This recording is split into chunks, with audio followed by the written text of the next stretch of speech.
Sikilizeni neno la Bwana wetu Yesu Kristo. Nimepewa mamlaka yote mbinguni na duniani.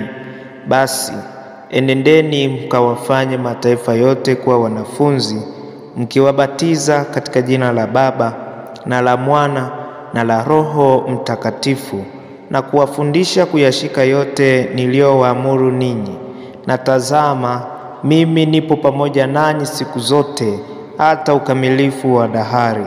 Amini, amini nakuambia, mtu hasipozaliwa kwa maji na kwa Roho hawezi kuingia ufalme wa Mungu.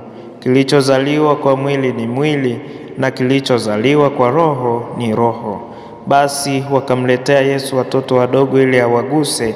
Wanafunzi wake wakawakemea, ila Yesu alipoona hivyo alichukizwa sana, akawaambia, waacheni watoto wadogo waje kwangu, msiwazuie, kwa maana watoto kama hawa ufalme wa Mungu ni wao.